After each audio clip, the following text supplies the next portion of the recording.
Kemarahan selalu merusak. Efesus 4 ayat 31. Segala kepahitan, kegeraman, kemarahan, pertikaian, dan fitnah hendaklah dibuang dari antara kamu. Demikian pula segala kejahatan. Jemaat terkasih, seorang perempuan berinisial APD 19 tahun mendapatkan luka bakar di sejumlah tubuhnya karena dianiaya kekasihnya dengan setrika panas di Kemayoran, Jakarta Pusat, Senin 13 Maret 2023. Peristiwa tersebut terjadi di rumah pelaku yang berinisial KH di kawasan Jalan Sukamulya, Harapan Mulia, Kemayoran, Jakarta Pusat.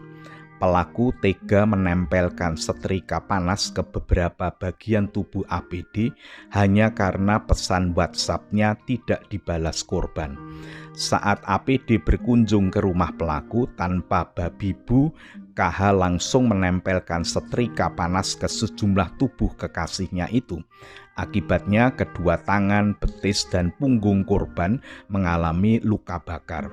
Usai mendapatkan penganiayaan dari sang pacar, APD langsung dilarikan ke rumah sakit untuk mendapat pertolongan medis dan menjalani visum. Setelah itu, ia melaporkan tindakan penganiayaan yang dilakukan pacarnya ke Polsek Kemayoran. Usai mendapatkan bukti-bukti itu, tim Buser Polsek Kemayoran langsung menangkap pelaku di kediamannya. Dalam penangkapan tersebut, polisi juga menemukan barang bukti yang digunakan pelaku untuk menganiaya korban. Kompas.com 20 Maret 2023. Jemaat terkasih, berita di atas menunjukkan bahwa kemarahan itu selalu tidak masuk akal dan selalu merusak. Hanya perkara sepele, seseorang dapat bertindak sangat kejam. Kemarahan selalu mendorong seseorang untuk berlaku kasar dan merusak. Barulah setelah kemarahannya selesai, tinggallah penyesalan. Kegeraman, kemarahan, pertikaian, dan fitnah memang saling berkaitan. Karena tidak bisa mengendalikan emosi, maka keluarlah kata-kata dan tindakan yang kasar dan merusak. Orang lain yang tidak terima dengan kata kasar dan merusak itu membalasnya dengan hal yang sama. Maka terjadilah pertikaian yang akan merusak banyak pihak. Itulah sebabnya perlu mengendalikan emosi sebelum segalanya menjadi terlambat dan menyesal. Kemarahan itu sangat manusiawi sebagai dosa warisan. Akan tetapi kita dikaruniai Tuhan akal dan budi yang menjadi sarana untuk meredam atau mengendalikan emosi kemarahan itu. Maka ketika hati kita panas karena emosi kemarahan, kalahkanlah dengan akal budi. Kita harus berjuang untuk tetap tenang, meredam kemarahan.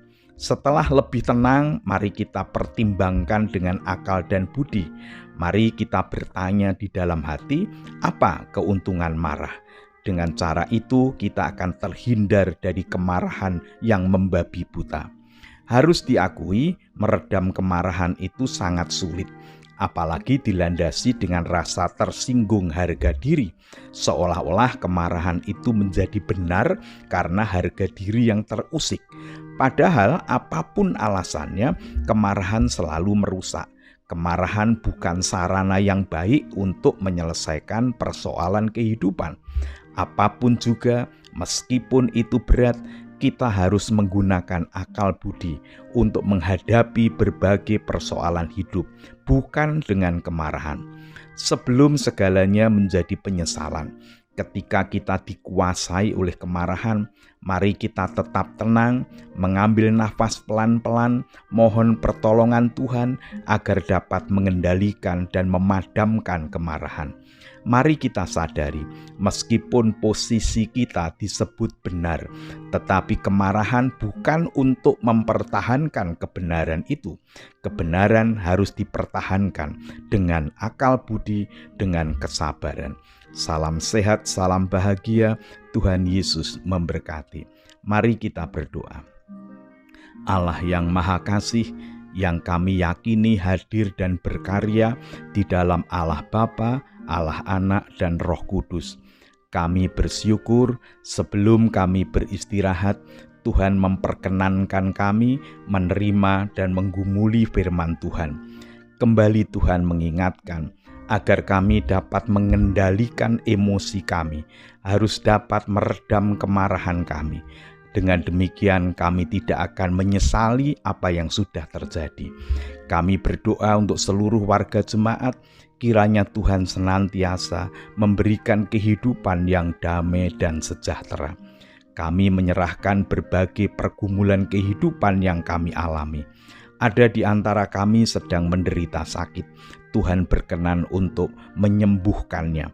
Ada di antara kami yang sedang mengalami duka cita, Tuhan memberikan kekuatan dan penghiburan. Ada yang sedang mengalami beban berat kehidupan, Tuhan berkenan hadir, menyertai dan menolong kami. Sebentar lagi kami akan beristirahat, kiranya Tuhan berkenan menjagai kami.